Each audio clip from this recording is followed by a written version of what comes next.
안녕하세요.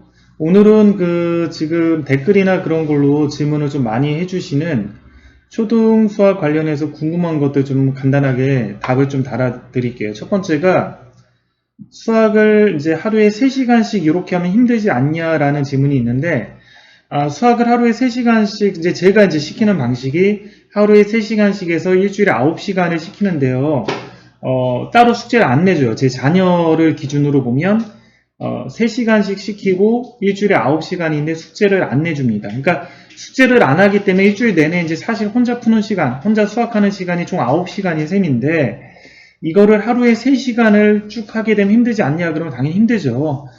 힘들고 집중력도 떨어지는 게 맞아요. 그래서 가급적이면 제가 이제 저희 자녀들한테는 뭐 1시간 반씩 뭐 매일매일 하라고 시키기도 하고 그러는데, 애들이 이제 그렇게 하는 거 싫어해서 그냥 몰아쳐서 하루에 3시간씩 하는 거예요. 본인들이 싫다 그래서. 근데 만약에 여건이 되시면 뭐 1시간 반씩 주 6일을 꾸준히 시켜서 9시간 정도를 채운다라든지 그러는 게 훨씬 효과적이고 좋습니다. 여건이 안 돼서 보통 그렇게 시키는 거고요. 근데 하루에 3시간씩 하면 이제 집중력이 떨어지는 것도 있고 잡생각을 하는 것도 당연히 있는데, 보통 이제 그럼 학생들이 버티느냐라고 하면, 제가 시켜봤더니 제 자녀들 같은 경우는 집중력은 좀 떨어져도 독서를 많이 하는 습관이 돼 있으면 버티더라고요. 그러니까 평상시에 독서를 많이 해서 한 6시간, 7시간 뭐 도서관 같은 데서 책 읽는 거 좋아하고 그런 학생들은 앉아있는 습관이 되다 보니까 3시간 정도는 쉽게 앉아는 있어요. 물론 집중력에 한계는 있죠. 그래서 다시 한번 정리해서 말씀드리면 하루에 꼭 3시간을 시킬 필요는 없고 매일매일 뭐 1시간 반씩 시킬 수 있으면 그렇게 하는 게 좀 더 효과적인데, 단 이제 그렇게 하는 게 이제 만만치는 않죠. 뭐 학원을 다닌다라고 해도 학원에서 일주일에 보통 3번 오니까 3번 오면 수업이랑 자습시간 포함해서 보통 3시간씩 이렇게 시키거든요. 저희 학원에서도. 그러니까 그렇게 이제 시키는 거고, 그게 효과적인 건 꼭 아니죠. 그러니까 매일매일 뭐 일정한 시간씩 하는 게 더 효과적이다라고 말씀을 드릴 수 있고요. 두 번째가 연산교재 관련해서 질문이 좀 나왔는데, 그 연산교재 같은 경우는 이제 초등학생들이 학원을 처음 오게 되면 그 전에 학원을 안 다니다가 똑같이 학원을 왔다라고 했을 때 학생들의 편차가 엄청 심해요. 그 수준 편차. 가령 최상위나 3프로 올림피아드까지 좀 어느 정도 좀 수월하게 하는 학생들이 있는 반면에, 뭐 최상위는 손을 못 대는 학생들도 있고, 아니면 기본 개념조차도 굉장히 오래 걸리는 학생들이 있고, 연산 자체도 굉장히 안 되는 학생들이 있어요.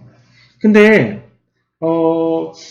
그게 왜 그런 현상이 벌어지는지는 잘은 모르겠지만, 일단 기본적으로 이제 어렸을 때 학원을 다니기 전까지 뭐 독서를 통해서 이해력이나 학습 능력들이 어느 정도 갖추어진 학생들 같은 경우는 보통은 연산 교재를 따로 안 풀려도 잘 따라옵니다. 수학을 제가 시켜봤더니 그런 학생들은 따로 연산 교재를 안 하거나 학습지로 연산을 안 해도 무난하게 수학을 잘 따라오고요.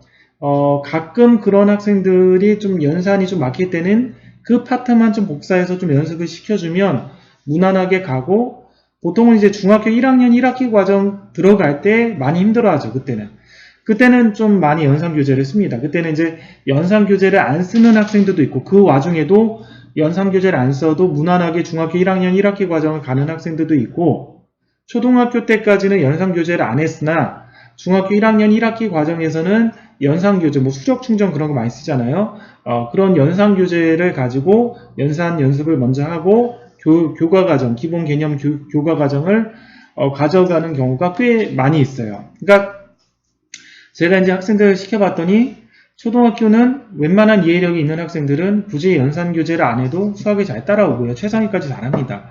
잘하고, 그리고 단 중학교 1학년 1학기 들어갈 때 초등학교 때 연산교재 안 쓰는 학생들 중에 꽤 많은 학생들이 연산교재를 좀 해서 새로운 계산 규칙들을 좀 익혀야지 되는 학생들이 있어요. 그리고 그걸 안 해도 되는 학생들도 있고. 그러니까 결국 연산이라는 것이 이제 어떤 새로운 약속에 대한 규칙을 외우고 그거를 암기해서 이렇게 풀어나가는 그런 행동인데, 그게 대부분의 이제 정상적으로 학습 능력을 갖춘 학생들은 따로 안 해도 잘한다는 것이죠. 근데 이제 왜 제가 이제 부정적으로 이제 항상 연산교재 그런 걸 부정적으로 약간 얘기하냐면, 연산도 안 되고 그런 학생들은 당연히 연산교재를 해서 익히긴 해야 되는데, 연산교재를 굳이 안 해도 수학을 따라갈 수 있는 학생인 경우는 연산교재가 굉장히 반복적이잖아요. 반복적으로 하면서 굉장히 수학이 지루하고 지치게 됩니다. 송유경, 너 연산교재 할 때 좀 지루하고 그러지 않았어? 재미없고? 네, 약간 좀 따분하고. 따분하고 그랬지? 익준, 넌 어땠어? 연산교재 할 때? 따분하고 막 좀 지루하고 그러지?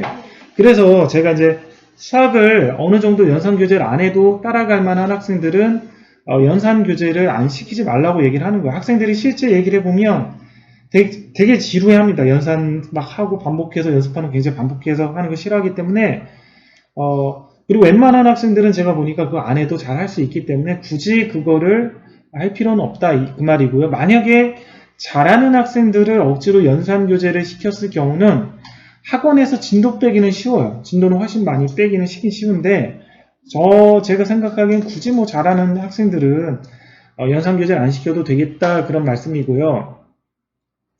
그 다음에 이제 사고력 수학 관련해서도 나오는데 사고력 수학은 이제 이런 거예요. 그러니까 해서 나쁠 건 없고 그럼 안 하면 어떻게 되느냐. 안 한다고 해서 수학을 못하고 그런 건 아니죠. 안 하는 학생들 중에서도 수학을 잘하고 그렇게 곧장 따라오는데 사고력 수학을 해서 나쁠 건 없어요. 그래서 저는 기본적으로 뭐 시간적 여유가 되고 그리고 수학에 대해서 좀 더 다른 영역을 접목하고 싶은 사람들은 사고력 수학을 하는 거를 이제 추천을 합니다. 그러니까 보통 학생들이 이제 사고력 수학을 안 하는 학생들도 있고 하는 학생들도 있고 사고력 수학을 안 했지만 고등과정 가서 수학을 잘하는 학생들도 있고 사고력 수학을 했어도 좀 잘 못하는 학생들도 있을 수는 있는데 사고력 수학 자체가 제가 이제 실제로 이제 교재를 가지고 가르쳐 보니까 내용이 괜찮아요. 괜찮고 그러기 때문에 해서 수학적인 부분에서 얘가 수학을 열심히 안 해서 못할 수는 있지만 수학 공부를 할 때 사고력 수학을 해서 수학적인 능력을 키우는데 더 마이너스 되는 건 없기 때문에 시간적 여유도 있고 학생도 원하면 사고력 수학을 하는 거를 저는 추천을 합니다. 자, 그러면 요거랑 약간 다르게 그러면 경시 수학 같은 경우는 어떻게 되냐라고 하면 경시 수학이 이제 뭐 3프로 올림피아드나 이런 측인데 경시 수학은 제가 시켜봤더니 일단 되게 어려워요. 초등학교 과정으로 경시 수학을 공부를 하고 실제 경시대회에 가서 입상하는 게 굉장히 어렵습니다. 어렵기 때문에 대부분은 아마 중학교 과정, 최소한 중학교 1학년하고 2학년 과정까지는 얘네들을 시키고 그 선행에 대한 개념을 가지고 3프로 올림피아드 등 그런 경시 수학을 많이 풀릴 가능성이 높아요.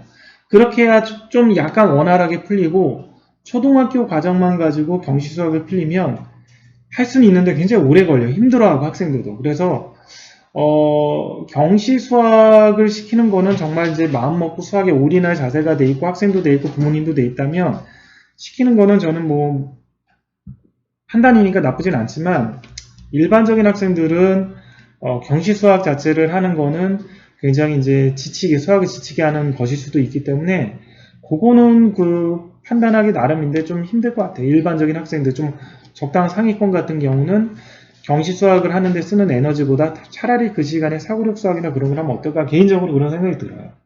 그러니까 실제 이제 올림피아드, 3프로 올림피아드 그런 책을 제가 수업을 시켜봤더니 굉장히 힘들어합니다, 학생들이. 그리고 선행 과정이 안 돼 있는 학생들 같은 경우 초등학교 때 배운 그 내용만 가지고 풀려고 하니까 굉장히 저도 설명하기도 힘들지만 학생들 받아들이기 굉장히 힘들어요. 그래서 아주 여유가 있지 않으면 저는 개인적으로 경시 수학은 시키는 거는 좀 그렇게 추천하고 싶진 않고요. 시간적 여유가 있지 않으면 왜냐하면 거의 수학에 올인해야지 이제 좀 어느 정도 정복이 가능한 상황이기 때문에. 그리고 또 하나 그 대신 경시대회에 나가는 거는 뭐 찬성합니다. 경시대회는 1년에 한 2번 정도는 나가는 건 나쁘진 않아요. 그래서 나갈 때 기출문제, 경시대회 기출문제 한 2, 3회 정도 풀어보고 경험 삼아 입상을 못하더라도 경험 삼아 나가서 경시대회를 보는 거는 그거는 찬성합니다. 경시대회를 이렇게 보게 되면 학생들이 시험 자체를 보게 되면서 집중력도 굉장히 늘어나고 그리고 어려운 문제를 오랫동안 생각하면서 수학적 문제 해결 능력도 많이 늘어나기 때문에 경시 자체를 하는 거는 그렇게 이제 워낙 힘든 일이기 때문에 그렇게 추천하진 않지만 경시대회를 1년에 2번 정도 참석하는 거, 약간 준비해서 참석하는 거는 개인적으로 추천합니다.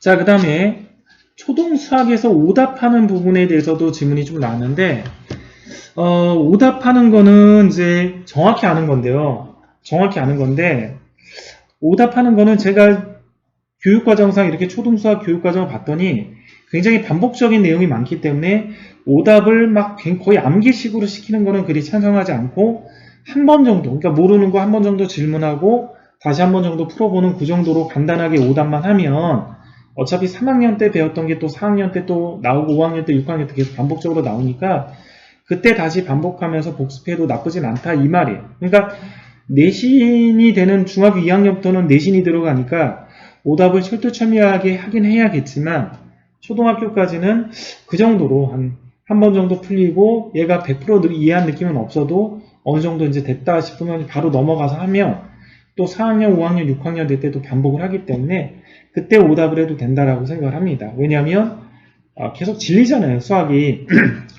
저는 이제 재수생까지 이제 학생들을 가르쳐 봤기 때문에 이게 이제 그 장거리 레이스를 초등학교부터 학생들이 이렇게 쭉 끌고 갈 때 고등학교까지 수학을 잘하기 위해서는 일단 지치지 않고 수학을 진료하지 않고 수학의 재미를 가지고 그러면서 어떤 잠재 능력, 수학 문제를 푸는 문제해결 능력이나 잠재 능력을 키우는 게 더 중요하다라고 생각을 하기 때문에 오답을 막 무한오답 시키고 그런 것들을 별로 좋다라고 생각은 하지 않아요.